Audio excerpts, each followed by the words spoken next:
Hello बच्चों, आइए प्रश्न को देखते हैं। प्रश्न है, एक स्त्री सगर्भ हो गई है। 3 जनन सत्रों के निर्माण तक होने वाले परिवर्तनों का क्रमबद्ध वर्णन कीजिए। तो यहाँ पे बच्चों सबसे पहले हम बात करते हैं प्रश्न की मुख्य अवधारणा के बारे में।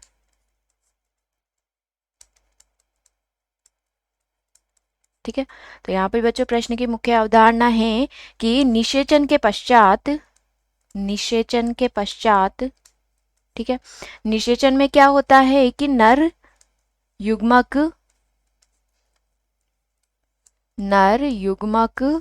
और मादा युग्मक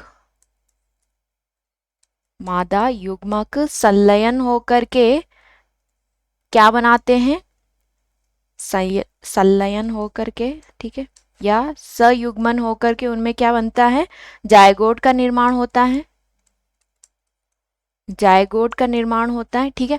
और फिर इस जायगोट में क्या होता है, विदलन होता है। विदलन के पश्चात क्या होता है, विदलन के पश्चात यानी कि विदलन में क्या होता है, कोशिका विभाजन होना शुरू हो जाता है। कोशिका विभाजन, ठीक है। और कोशिका विभाजन के परिणाम स्वरूप जो भ्रूण है उसमें क्या होती है, अकारकीय वृद्धि होती है। अकारकीय वृद्धि होती है, ठीक है। अकारकीय वृद्धि के फलस्वरूप यहाँ पे क्या बनती है, मोरूला बनती है। तो पहला जो जनन सतर हो गया वो क्या हो गया, मोरूला भवन,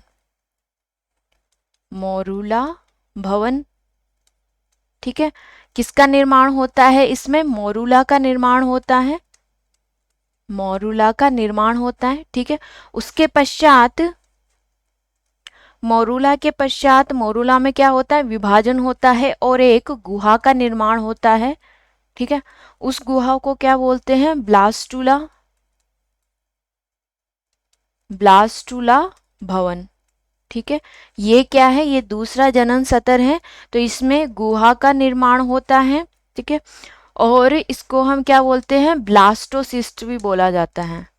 ब्लास्टोसिस्ट का निर्माण होता है, ठीक है।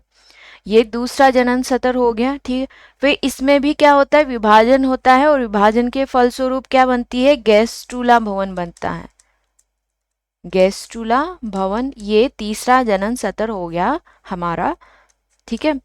इसमें क्या होता है, पोषक तत्व वगैरह होते हैं, पोषक तत्व, ठीक है।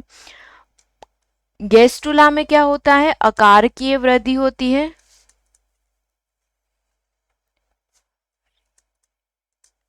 अकारकीय वृद्धि होती है, ठीक है। इसके पश्चात जो भ्रूण है वो कहाँ, भ्रूण का रोपण हो जाता है, ठीक है।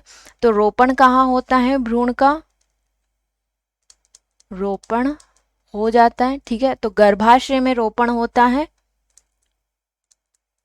गर्भाशय में भ्रूण का रोपण हो जाता है, भ्रूण का रोपण हो जाता है, ठीक है। भ्रूण का रोपण हो जाता है। तो यहाँ पे तीनों जनन सतर हमने पढ़े, ठीक है। कौन कौन से, मोरूला भवन, ब्लास्टूला भवन और गैस्ट्रूला भवन, ठीक है। तो मोरूला में मोरूला का निर्माण होता है, उसके बाद ब्लास्टोसिस का निर्माण होता है, ठीक है। उसके बाद फिर किसका निर्माण होता है, गैस्ट्रूला का निर्माण होता है। आशा करती हूँ आप इसे अच्छी तरह समझ गए होंगे। धन्यवाद।